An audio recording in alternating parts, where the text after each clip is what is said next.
What if you could step away from every responsibility for 40 days? No emails, work calls, or guilt, and rediscover what truly makes your heart sing. Imagine this. A grant not only covers your duties while you're gone, but also gives you $25,000 to explore anywhere in the world. It covers airfare, ground transportation, lodging, meals, experiences, all of that. And the only rule? Disconnect completely and immerse yourself in things that make your heart sing. Over the next 40 days, I'll be sharing my journey with this exact challenge. So whether I'm snorkeling with sharks, hitchhiking in the back of pickup trucks, trekking across the Serengeti, tracking big game, struggling to breathe and not freeze to death on the top of a 20,000-foot mountain, or breaking bread with new friends from around the globe, I hope you'll join me on this journey. Welcome to the SuperPumped Business Podcast. Today, we are going to talk about how the order of tasks that you do things in your business can affect whether the outcome is fantastic or a failure. We're going to talk about 3 specific examples of this. The first one is how you make a proper latte.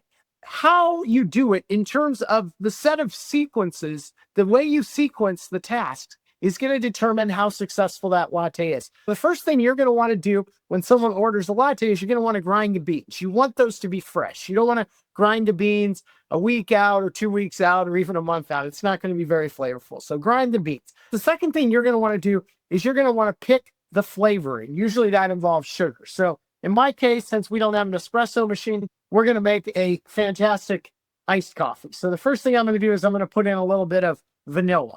Then once you've got those beans ground and you pull your shot, you're going to put that shot of espresso, which we're going to use iced coffee today, into the cup. And depending on the customer's taste, it might be a little stronger, a little weaker. I'm not a big coffee guy. I'm going to go a little bit weaker on that. Then your next choice is milk. Are you going to do soy, almonds, if someone has a dairy, lactose intolerant, that kind of thing? Today, I'm going to do a little bit of 1% milk. So I'm going to put a little bit of that in there. And then once I do that, I'm going to take my cup because I'm making an iced latte then. I'm going to put some ice in it. I'm going to pour my mixture in, my syrup and my coffee or my shot, as well as my milk. I'm going to shake that bad boy up. You can tell I'm a pro. I didn't even spill, not a drop, right? So pretty good. Then you've got to break the seal, which sometimes a little bit more difficult. Since it's coming up on the holidays, I'm going to make this really pretty. So I'm going to take a little bit of Hershey syrup here. I'm going to make the glass really pretty. I'm going to take that. Then I'm going to pour. Wow, look how frothy that is. That is delicious, right? I have got a fantastic iced coffee for my breakfast, but I'm not done. I'm going to put a little whipped cream in here, make that look pretty. And then because it's the holidays, I'm going to take a little bit of green sprinkles and a few red sprinkles. And wow, does that look fantastic or what? That's how you make a latte, okay? But let's say you want to change the order. So if you're going to change the order of your latte, let's say right off the bat, I'm just going to grab some of this, which is my sprinkles, a little bit of red. I'm going to throw that in there. It takes a little bit of chocolate drizzle. People like that, right? Put a little bit of chocolate drizzle in. Then I'm going to put some... Let's go with whipped cream. They wanted that. I remember they said, get us some whipped cream. Okay. And then I need a little bit of milk here.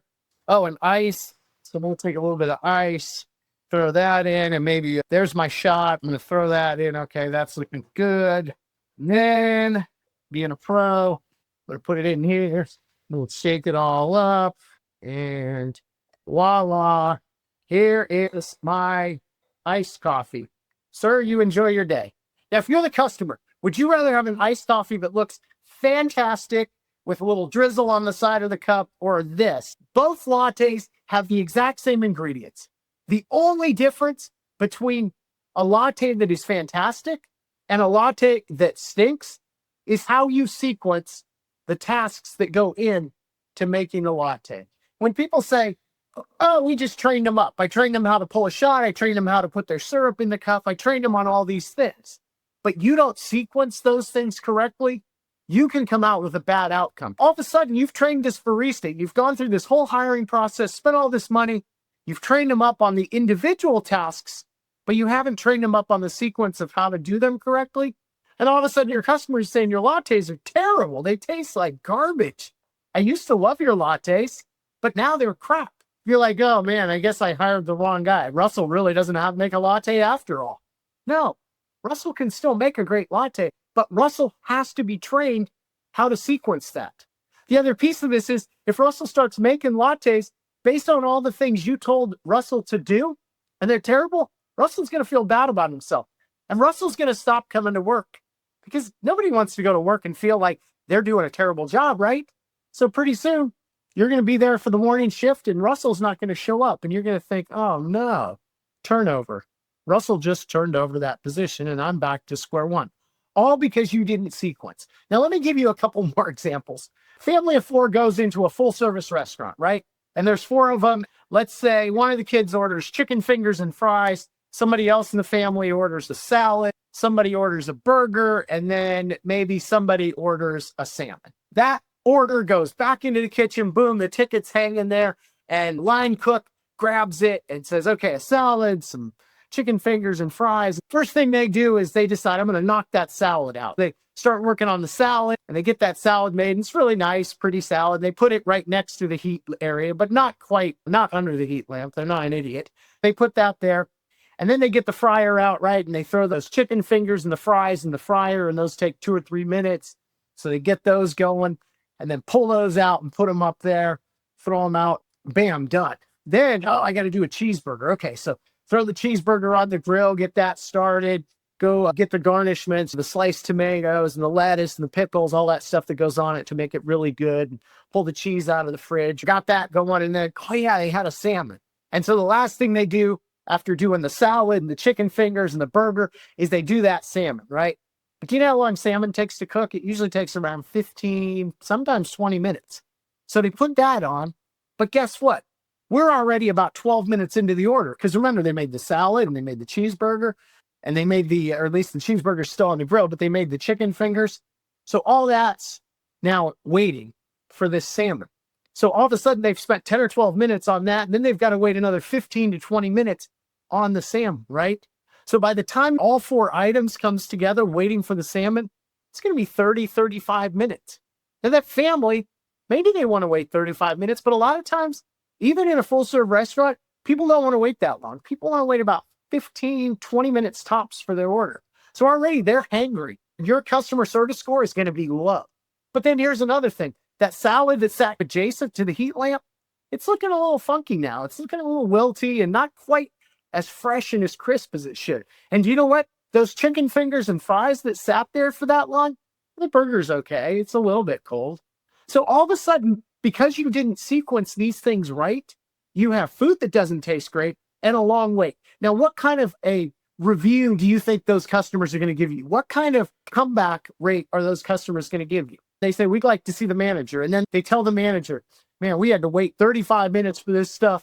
And on top of that, the food was cold. The salad was wilty. This wasn't very good. What does the manager do? He's like, I am so sorry. I'm going to comp you your meal, right? That's what managers do in restaurants. So they comp them the meal. And then what does that manager do? He's hotter than a match. He goes back, come on, cook. What is wrong with you? It took 35 minutes to get this simple family of four's meal out there. And the guy's like, I did everything you told me. I cooked the salmon correctly. I made the salad correctly. It looked good. Everything was fine. Do you know what the hiccup was? It was in the sequencing. If the salmon goes on the grill right off the bat, and then the burger, the salad begins to be made and kept in a cold area, and then finally in those last 3 minutes, when everything else is coming together, you just pop those chicken fingers and those fries into the fryer. It all comes out in 15 to 20 minutes. It's piping hot, tastes delicious. That family has given you 5 stars on Yelp, right? Manager's happy.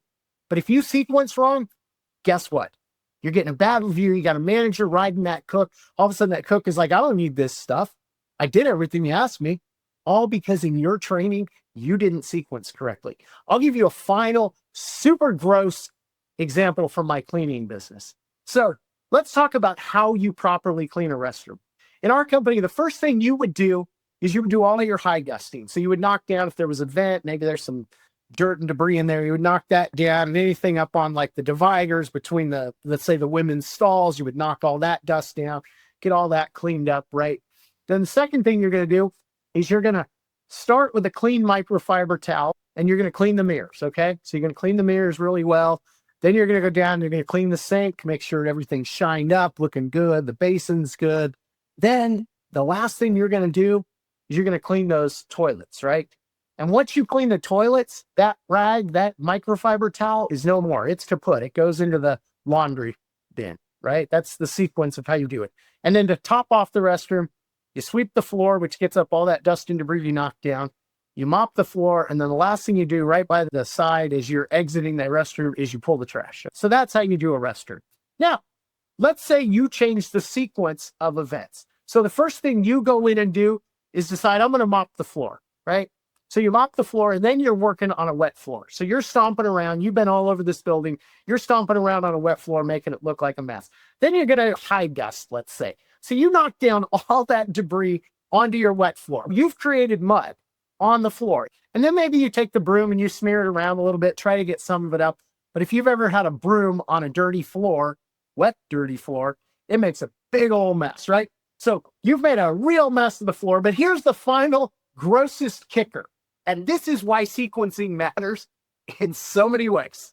You take your microfiber towel and you head into those toilets and you start shining those toilets. You clean them so good. They are beautiful.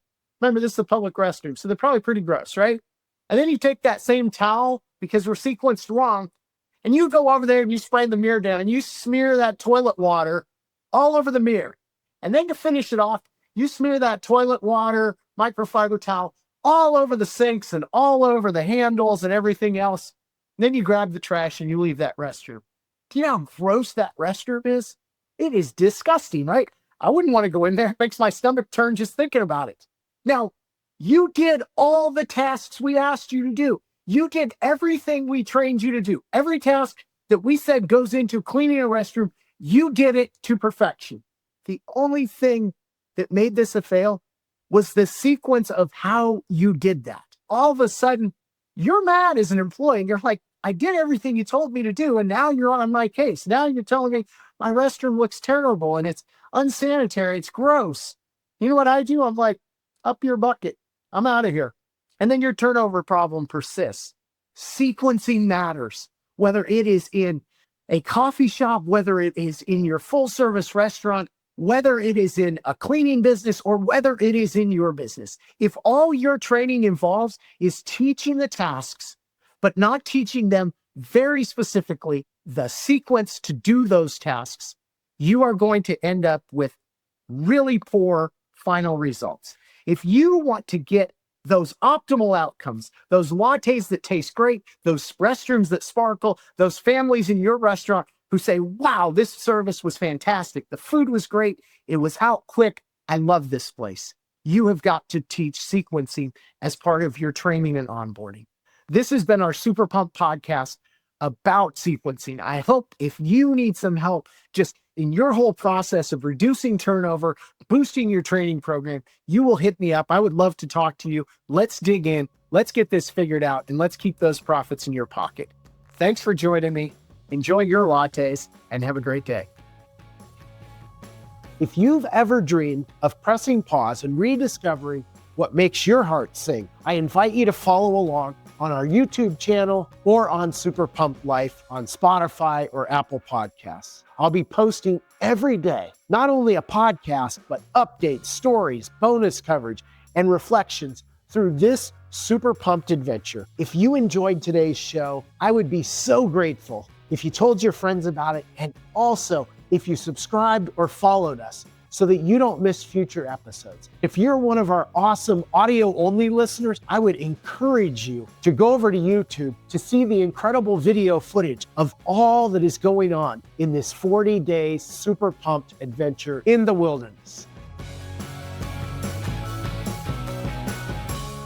Ben with Super Pump Podcast. Do you get all kinds of ads in the mail for different things? Like, switch to this credit card and get a $500 first statement bonus, or switch to this internet provider and we'll give you $99 plus phone and cable TV, for instance, or a cell phone. They are the ultimate. Switch to us. We'll buy out your old contract. I wish I got that deal. I recently got an ad from my bank, and it was if you put a certain amount of money on deposit with them, the interest rate was like 5%. I was like, that is fantastic. So I went to my bank and I said, can I get that? And do you know what they said? No, that's for new customers only. As an existing customer, that really frosted me. I was like, okay, so the people who haven't been a customer, you're throwing out everything for them and you're giving me jack squat. Well, do you know what you do? If your bonus structure is all about signing bonuses, you're basically giving middle fingers to your existing employee. You're saying, hey, Joe Blow off the street, we've never met. Here's a $5,000 signing bonus to come into our company. And if you're the existing employee, you're saying, what about me? Where's my big bonus? And they're like, well, you already work here, so we take you for granted. If you're thinking about the types of bonuses in your business, signing bonuses suck. They are terrible for business. They are terrible for slaying the turnover dragon. You're going to spend big money on the very people who are going to hop from signing bonus to signing bonus to signing bonus. If you're in nursing or healthcare, you see this all the time, especially with nurses. We throw all kinds of signing bonuses, right? And then they just move from this healthcare group to this one, to this hospital, to this outpatient surgery center. And nobody slays the turnover dragon, right? Second thing is, you don't just give them the entire signing bonus on day one, right? It's usually at the 6-month mark and the 1-year mark or whatever your metric is. You know what they're going to do? They're going to do just enough not to get fired in that time. But all the while, they're going to be looking for where's the next signing bonus. That's not going to help you. It's going to waste a lot of money. And then at the end of that period, guess what? They're going to leave most likely, just like I would for a better internet provider or a better cell phone deal. So stop wasting your time on that. And finally, it is going to upset the very people that you count on as the bedrock of your business. So stop doing the signing bonuses. These are bad. Forget the signing bonuses. I want you to put your money into referral bonuses for your existing people and the most important, retention and performance bonuses. And if you do that, stop wasting money on signing bonuses, start throwing the money down here, you are going to slay the turnover dragon and you're going to have an awesome workforce. If you've ever dreamed of pressing pause and rediscovering what makes your heart sing, I invite you to follow along on our YouTube channel or on SuperPumped Life on Spotify or Apple Podcasts. I'll be posting every day, not only a podcast, but updates, stories, bonus coverage, and reflections through this super pumped adventure. And if you're one of our awesome audio-only listeners, I would encourage you to go over to YouTube to see the incredible video footage of all that is going on in this 40-day super pumped adventure in the wilderness. And with Super Pumped Business Podcast, talking about the kinds of bonuses you can give. So last time I talked about signing bonuses suck. They are very ineffective. They will not help you slay the turnover dragon. In fact, they will encourage it because they're going to piss off your current employees and they're going to leave. And the people who you give the signing bonuses to are just going to run from signing bonus to signing bonus to signing bonus, and they're not going to help you either. So that's a bad idea. Let's stop wasting our time with signing bonuses. But I want to talk today about referral bonuses. Referral bonuses are a great tool to recruit great people. First off, when you give referral bonuses to your existing employees, they know your culture. They know what you expect. They know maybe the boss is a hard charger or the boss is a little bit laid back or creative or whatever your vibe is in your business. So they're going to recommend people who fit that vibe versus if you're just putting ads out there on Monster or Indeed or even LinkedIn, you don't really know what you're going to get culturally, right? So referral bonuses, you get vetted people. That is awesome, number one. Number two, when somebody recommends someone for your company, they are going to be a resource for that new hire, but they're also going to put a little pressure on that person. I recommended my son to work for a friend of mine. And do you know what I'm doing? I'm saying, are you doing a good job for Barry? Are you doing what you need to do? That helps him be a better employee. That puts a little bit of pressure on him to perform because he doesn't want to let me down as his dad. Or if you referred a friend or maybe your sister to a job, you want to make sure they perform. And if they're struggling a little bit, guess what? You're going to serve as a resource to them. If they're like, yeah, I'm having trouble with this, or I didn't quite understand that in training, you can ask that referee and they're going to help you get over that hump. So it's like having an extra bonus trainer and a little bit of internal pressure, which for me is a good thing. So that's the second thing. But then the third thing is, this is going to put your money, you only have so much of it, in the pockets of your people. So you're going to be rewarding not some new person off the street, which is what you do with a signing bonus, and devaluing your existing people. This is giving your existing people more of that recruiting budget to go to them versus going to Indeed or Monster or those types of job boards. So think about it. If you don't have a great referral program in your business, and if it's not robust, don't give them $20 or a gift card to Kroger. Come on, you can do better than that. We know how much you're spending on the whole process. Start putting some real money, some real zeros behind your referral bonuses. You will have a happy workforce that's going to stay with you, and you will get the great employees, slay the turnover dragon, and create your super pumped business. If you've ever dreamed of pressing pause and rediscovering what makes your heart sing, I invite you to follow along on our YouTube channel or on Super Pumped Life on Spotify or Apple Podcasts. I'll be posting every day, not only a podcast, but updates, stories, bonus coverage, and reflections through this super pumped adventure. And if you're one of our awesome audio-only listeners, I would encourage you to go over to YouTube to see the incredible video footage of all that is going on in this 40-day super pumped adventure in the wilderness. Signing bonuses suck. They are not an effective tool to slay turnover, but referral bonuses are a really great tool to bring new blood into your business and reward those high-performing employees that are already doing the good work in your business. But today I want to talk about my absolute favorite type of bonuses. This is the retention and performance bonus. This is the holy grail of slaying the turnover dragon. And let me tell you why. You are paying people to be retained, to stay in your business, which is the opposite of turnover, right? You're keeping them, so you're paying them to stay. But not only that, you're not just paying them to stay, you're paying them to perform, to do the very things you want them to do. So in our particular businesses, we were not only paying for longevity, but we were paying for your work attendance. Are you there on time every time? Those two metrics are key. If you're not there, you don't do us any good. Then we were also looking at what's your work quality? What are your customer scores? What's your work rate? If you're someone who can just tear it up and do the work of 1.5 people, well, by George, we ought to be paying you a big old retention and performance bonus, right? So we are incentivizing the heck out of you to do the work at a very high level. So we're tying it to staying, we're tying it to performance. And the third thing we did, we spread these bonuses out. We didn't do just one big bonus a year because we know a lot of people, particularly at the lower end, if they're making $20 an hour or less, there's not a lot of extra money in the business. So we gave them bonuses at 3 distinct times. We did one in May. Our thinking was for a lot of families, if you've got to put kids in summer camps and day camps and all that, that's expensive. And you've got to put those deposits down, right? Or maybe you're planning a family vacation and you want to rent that Airbnb up in Michigan or wherever that is. Put your deposit down. So that May helped families get through the summer and have something to look forward to. We gave one in August. Again, we had a lot of families working for us. So, man, back to school costs have just gone through the roof. It's crazy how much all that goes with it, these supply lists and so forth. So give the families money then.